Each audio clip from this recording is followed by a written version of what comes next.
Yeah, good evening. My name is this, as you see, Miwanda. I know that like the Samoans, even in Uganda, our names have meanings.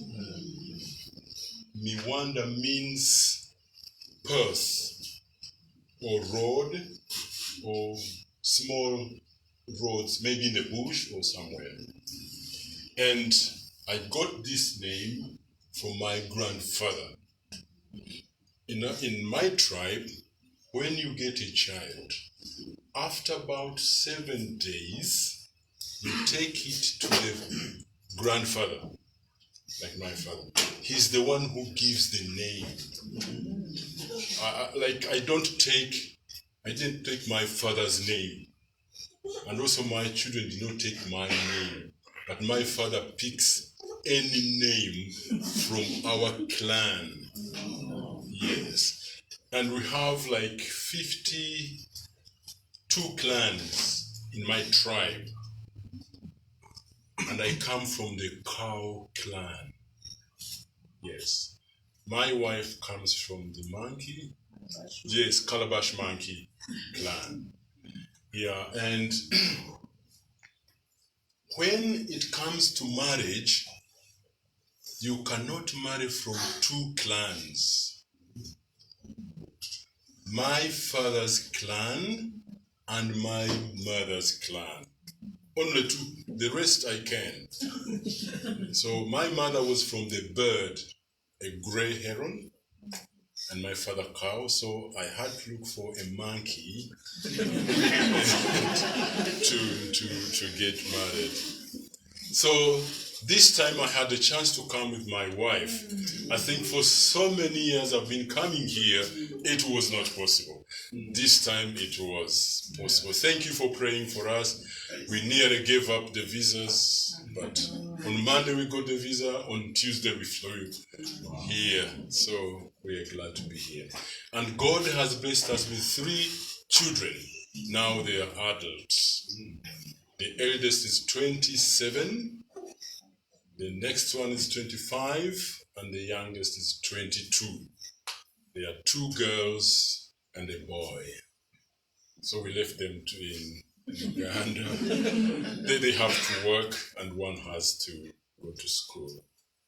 So thank you for having us here. I want to thank Rebina and Roji somewhere for being our friends, close friends, and we are glad when we meet them. We feel warm when we see them. Let me pray. Thank you, Father, for you are a big Father. You can house all of us from Africa, from Samoa, from Fiji, from Europe, from America, and we all can say, our Father. Thank you for being a good Father. I want to thank you for giving me an opportunity to meet these friends of mine. And Lord, as I share about your work and about your word, help me to be clear. Let English not be a block, a stumbling block to understand each other, but let's get your word clear. Thank you, Lord, in Jesus' name. Amen. I'll start with a short PowerPoint to show you what we do.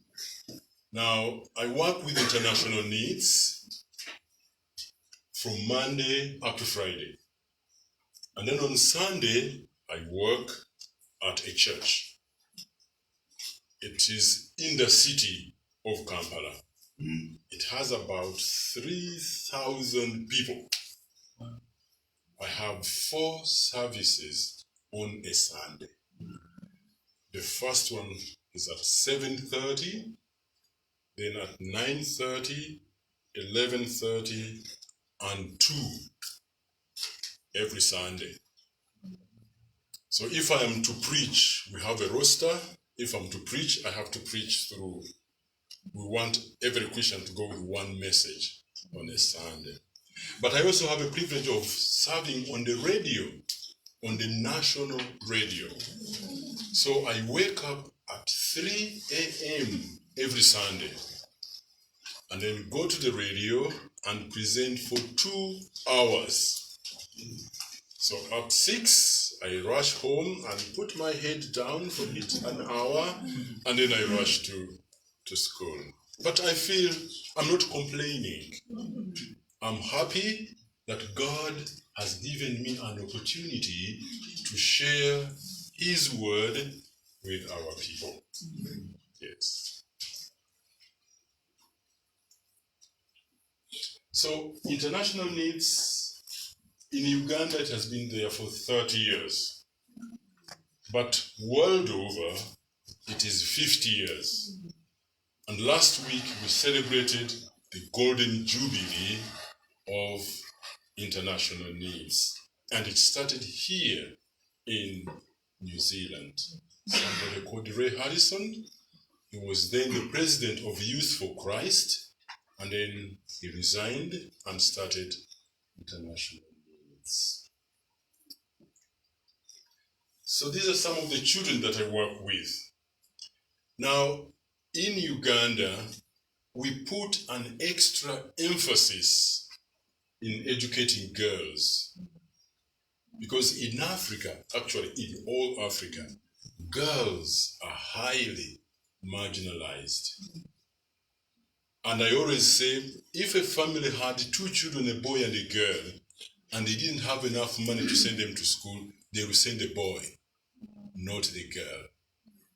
There's that belief that girls are there to produce, to get married and cook and produce children. So we put an extra emphasis that girls must also get education. Because if we educate girls, we will also succeed in the fight against HIV/AIDS. Because that is one of the worst calamities that has happened to Africa and to Uganda, where I come from. So when you educate a girl, she will be empowered, she will be independent, and she will not be manipulated by men. So at the moment, the next slide, please. I have 4,000 children under International Needs Uganda. We have 3 schools, 2 primary schools and 1 secondary school. So one primary school has about 1,100 children. And one of the classes is 84 children. Yes, that is much. For New Zealand, that is very high. 84 in one class. So we have also children who are not in IN schools. Some are in other schools, but we work with them. So the criteria to get support with international needs is the child has to be either orphaned or abandoned or children from large poor families. So we take a profile and the picture of the child and we send it down here to New Zealand, and they have to help us look for families or churches or groups of people to support those children. At $50 a month, the child would get education through our school.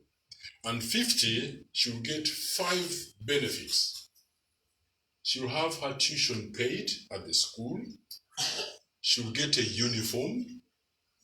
She will get 2 meals at the school. Because in my country, there are many children who come from home where there's no food.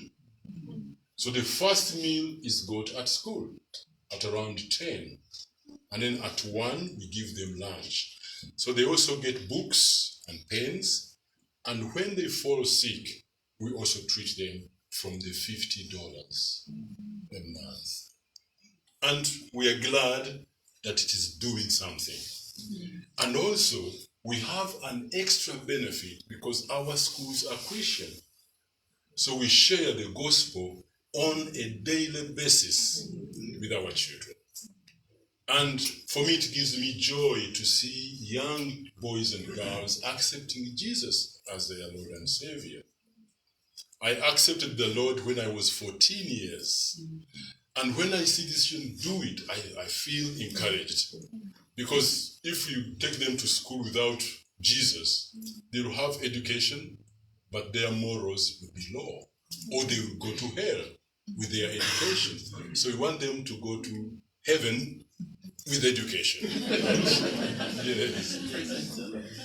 So these are some of the schools that I have. This one school.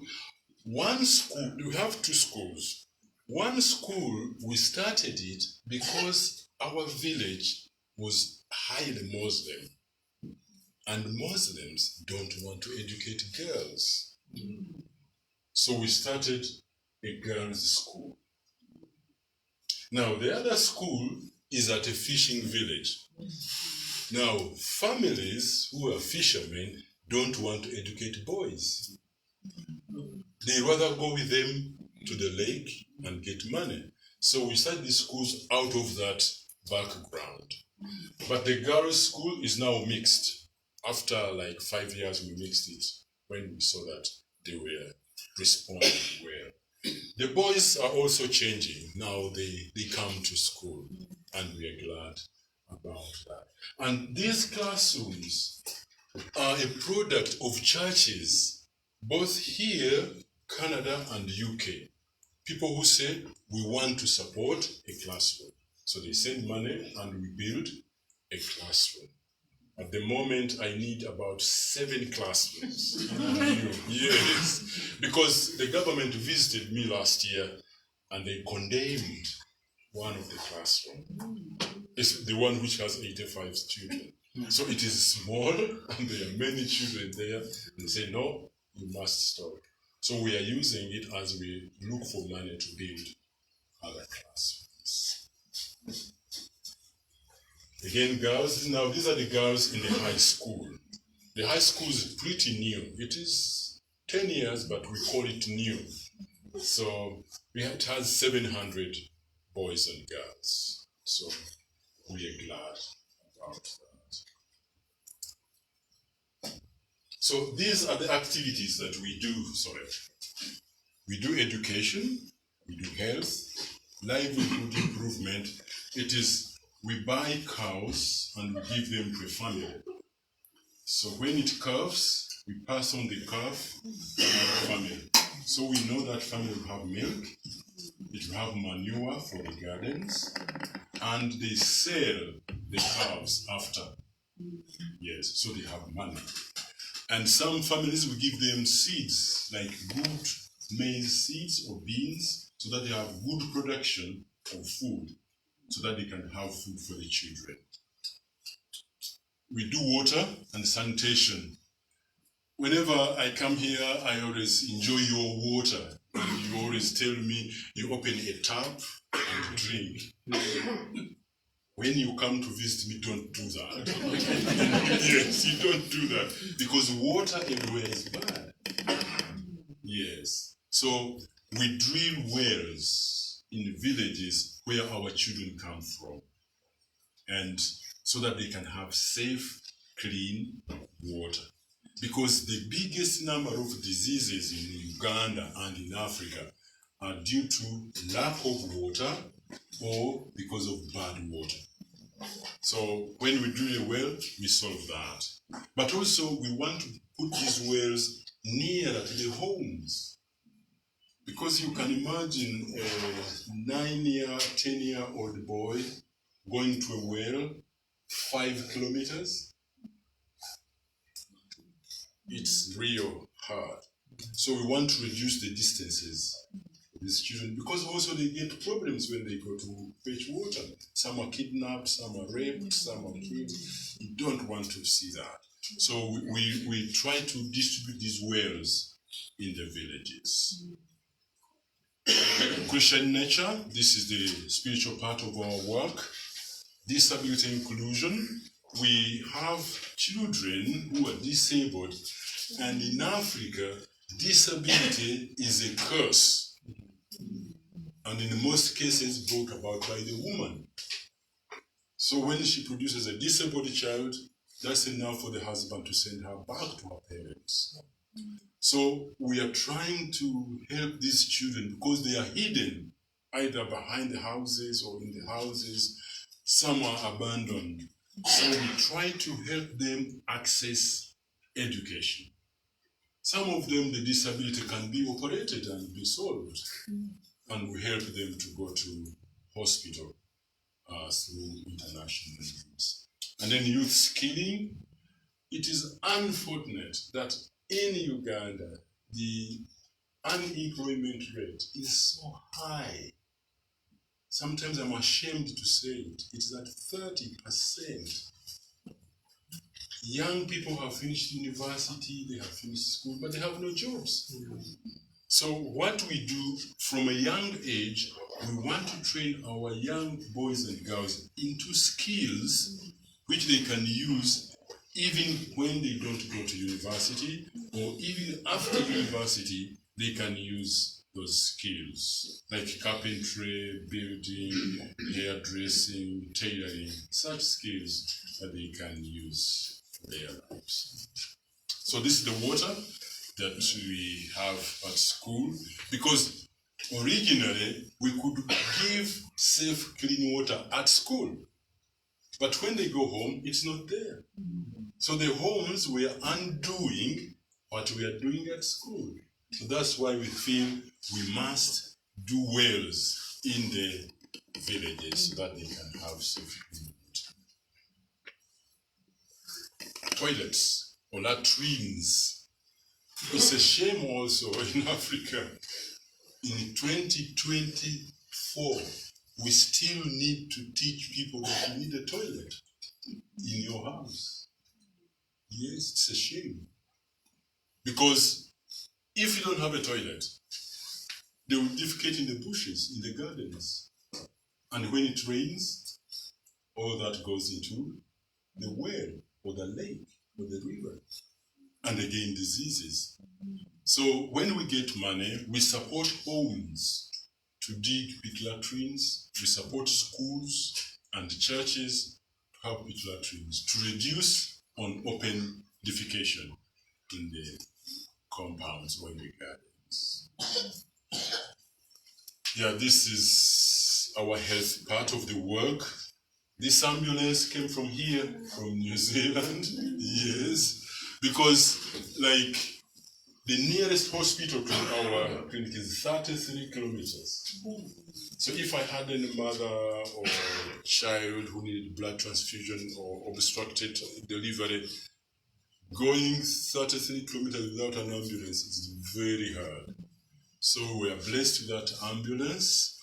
It can take these mothers or patients who we cannot look after by the level of our health facility. Then we refer them to hospital or to the city. Sometimes we drive them to the city, which is 85 kilometers from where we work. Yeah, this is what I was talking about, livelihood improvement. We give them pigs, we give them seeds, like there they've grown maize. So we know they have food enough for themselves and for selling to have some money. Yeah, we encourage and we invite people from our partners to come and visit us. In July next year, there is a team coming to visit Uganda. So I'd like to invite you. Yes. I wish I had tickets for everyone. I would give all of you so that you come. But for me, it is very important when we receive these people. First of all, it helps me to account the money that you give me.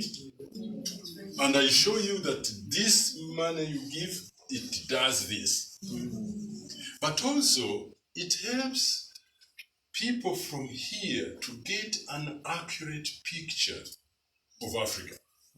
There are some people who have a very rough and crude image of what Africa is. They think we all stay in trees that... Sure, yes. I hosted somebody from the UK and she was shocked. She said, this is not what I expected. I thought to see trees, people staying. I said, no, we have houses. So you please come and see by yourself the Africa you talk about. But also, when you pray, then your prayer will be focused because you have been there.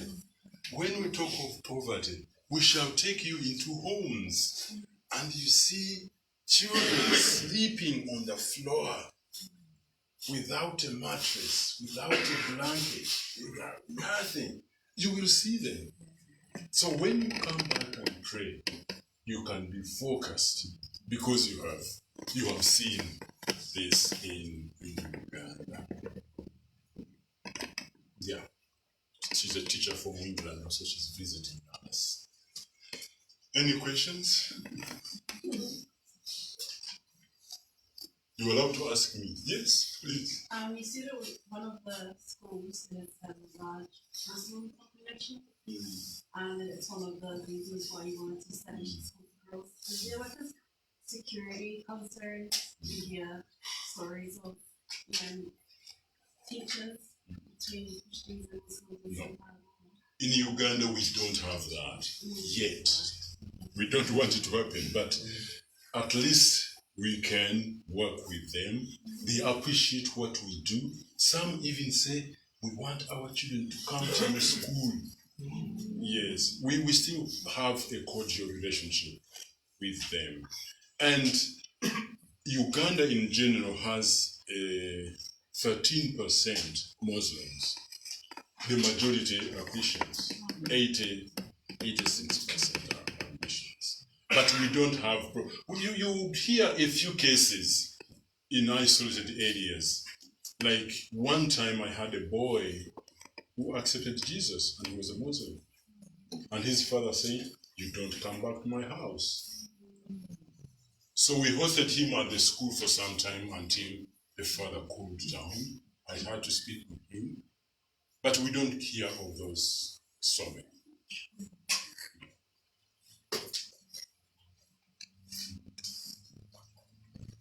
Yes, sir. Justus, do you still have the program supporting the pastors and bikes and church planting? Yes, it is not shown here. When we started internationals in Uganda, we started with 2 programs, child sponsorship and church planting. So we have 15 men who go out and identify areas that are not churched in a way that sometimes the distances between the existing churches are long for people to walk there. So they will go there and start a congregation. And we require them to stay there for at least 2 years with that congregation. They pastor it and they identify leadership in that community. And they also identify a person who can be a pastor. And then they send him to us and we train them. Not high theology, but simple theology that can help them run a church. So we still have those, and most of them have been sponsored by New Zealand. We had a Muslim guy who was supporting them, Jack. So, but we need more. We need more of these church planters to support the work of spreading the gospel. Because more people need to hear about Jesus. More people need to get away from their sins and accept Jesus as their personal savior. So we still do that in Uganda. And internationalism gives them basically 3 things. We give them Bibles. We buy Luganda. Luganda is our vernacular, which is spoken by most people would speak Luganda in Uganda.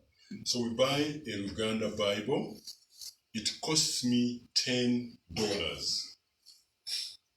US, not Kiwi, US dollars to buy Bible. So we give at least a pack of Bibles regularly to these pastors.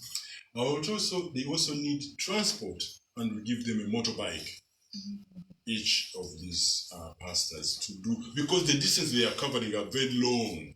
They are really very long. And also we give them a small stipend for their families. Of course, the danger, you give them the money and they use it for church. But we say this money is for you and your family. Because they also have children to send to school. They have needs like others. So those are 3 items that we give to these pastors, plus training. Yes, training.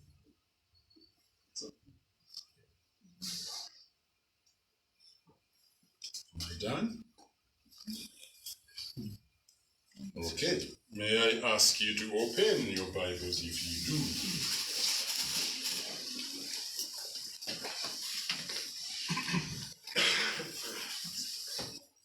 Can you do John chapter 20?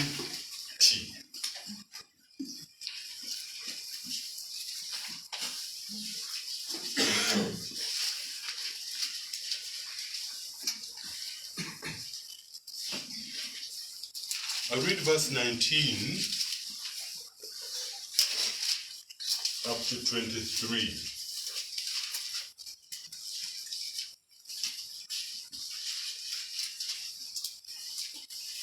May I read?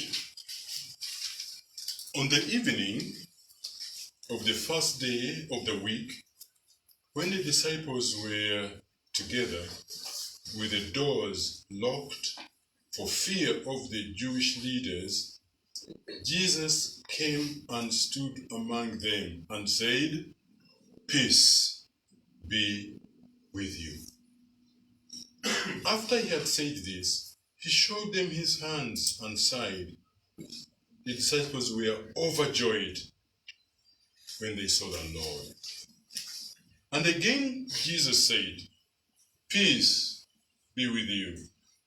As the Father has sent me, I am sending you." And with that, he breathed on them and said, "Receive the Holy Spirit. If you forgive anyone's sins, their sins are forgiven. If you do not forgive them, they are not forgiven." Now, I think it's barely 4 weeks when Easter was finished. And the next 40 days, actually up to Saturday or Sunday, because Sunday will be the Ascension Day, Jesus has been or was walking around, manifesting himself to different kinds of people. Number one, he wanted to prove to them that he's risen. Because there were stories that he's not risen. His body was just stolen. It is hidden by the disciples. So he spent 40 days appearing to different people. First of all, to prove to them that he is risen. He is alive. And to me, it gives me joy to think that I believe in a God, in a Jesus who is alive. Yes, they are not bones somewhere in the museum where you can go and visit and see. No, he's alive. Our Lord is alive. And for me, that is great. Now, when he came to the disciples in verse 19, they were scared. They were in fear. The Bible says they were fearing the Jewish leaders. So I summarize that and say they had no peace. They had no peace. They were peaceless. They were even hiding. Of course, he had told them to wait in the upper room yet, but they had no peace. They were troubled. And I think when Jesus came into this room, he saw their faces. And he said, poor them, they have no peace. That is what they need. They need peace. So Jesus pronounced peace to these people because he knew them and he knew what they needed. I like my Jesus. He knows me and he knows my situation. He knows my circumstance and he speaks into my situation directly. He knows. I'd like to speak to someone here this evening. Jesus knows your situation. He knows what you go through. He knows what you need. He knows what takes away your peace. He knows. And he speaks directly. Peace be with you. And that's my message to you this evening. Peace be with you. And actually, he said it 3 times. When we are studying in the theological college, they say, whatever you see repeated in the Bible, it means emphasis. So Jesus said, peace be with you in verse 19. He repeated it in verse 21. But it comes again in verse 26, when he comes back, when Thomas, who was absent, when he's present, and he repeats the same word, peace be with you. I want to ask you, my dear brothers and sisters, what is that thing that is taking your peace? What has robbed you of your peace, you as an individual person?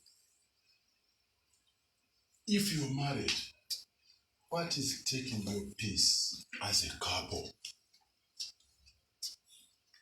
If it is a family, what has taken your peace? You know it better.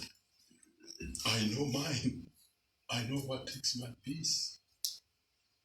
But I want to encourage you. Allow Jesus to come into your life, speak into your life. Peace be with you. And you know, you will get it. There is one thing that takes Christians' peace. You know it? Sin.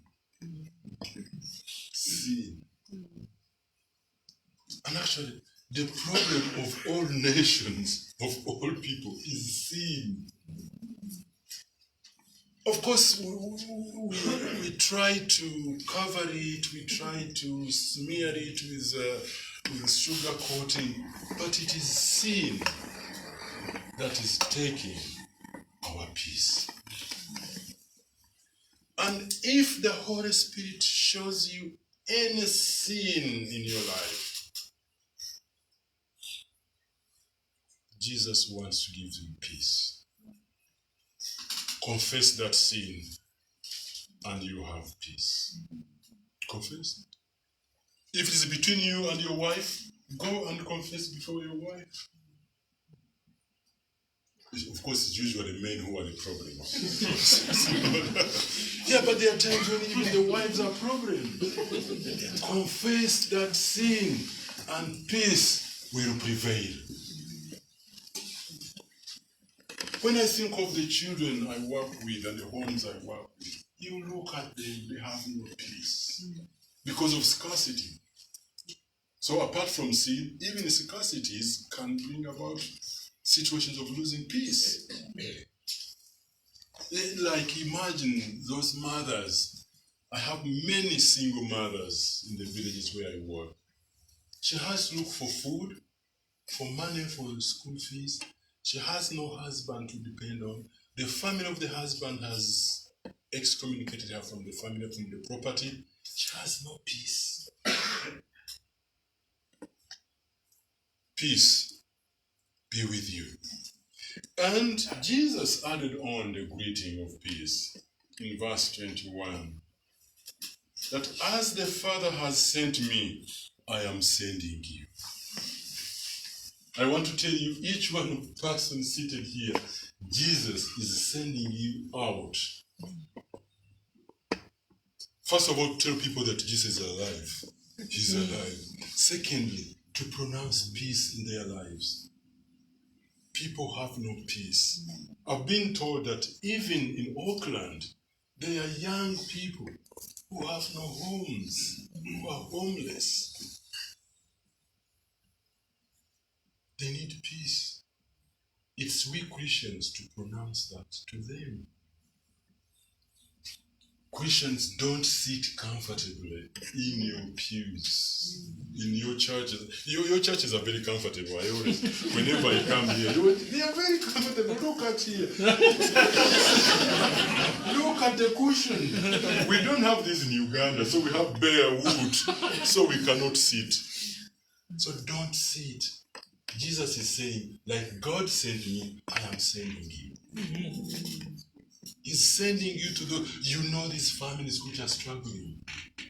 You know the couple that is struggling, their marriage is breaking. You know it. Go to them. Yes, go to them and pronounce peace. Introduce Jesus into their lives, into their marriages, into their couple, into their situation. Go. Jesus was sent, he's sending us. If you can reach those young people in the streets of Auckland, go. Even if you talk to one, it's enough. You may not be able to talk to all of them. Talk to one. Yes. For me, I make it myself when I'm in Kampala, in Uganda. When I take my car for fueling, I make sure that girl or boy who fuels my car, I ask him or her, do you know Jesus? For me, that is enough. Do you know Jesus? And I tell her, I got saved when I was 14 and I'm still saved. You can get saved also. Let us introduce people to Jesus, because it's Jesus, the source of our peace.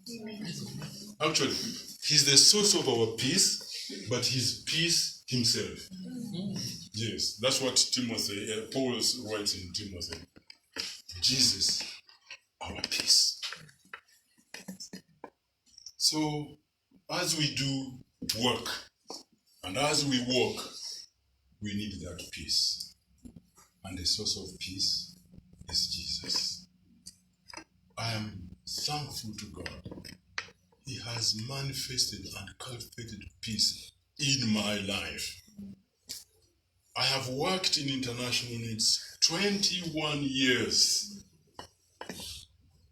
And every month, I get about $100,000 from you here, from Canada, and everywhere. That's a lot of money for me. But God has cultivated peace in my heart. I handle that money carefully. Yes, I want to be accountable. And I'm looking for that day when I finish working with internationals and say, my hands are clean of any coin of international needs because of Jesus in my life. He put peace in my heart. On my staff, I have a staff of 170 people. Those are many. And most of them are young ladies, young girls. For 21 years, my hands are clean on any girl in the organization. Clean. I go back to my wife, clean. because of what Jesus did in my life. And that's what I want to share with you. That's what I want to share. So, I want to stop there. Pastors can speak always. Peace be with you.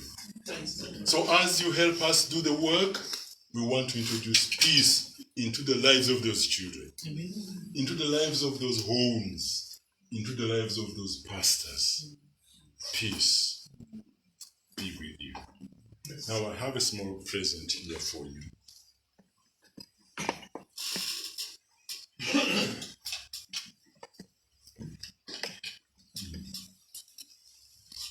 Now, I have here two presents. This is a book celebrating our 50 years anniversary.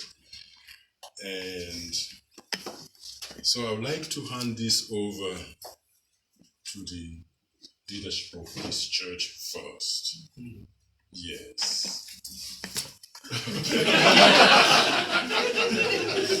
So, thank you very much. I've been made to understand that you are supporting children in Philippines, in Uganda also. I think on one of my last visits, you assigned some children. So thank you very much. This is a small token of appreciation. Thank you, Justus.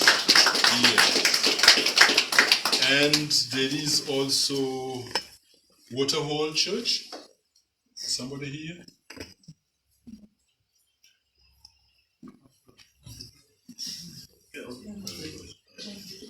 Yes. Please, thank you very much, and convey this to the pastor, the leadership. We appreciate what you do for those families, for those pastors, and homes.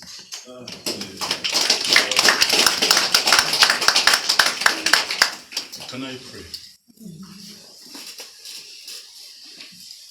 Thank you, Heavenly Father, for Jesus, who you sent down here on earth to die for us, to wash our sins, but also to introduce peace in our lives. Because that's what we need. We need to have peace in our lives. So thank you, Lord, for the gift of Jesus Christ. I want to pray for the lives here represented, even those who are not here. Those who have issues in their hearts, in their lives, in their families, in their marriages.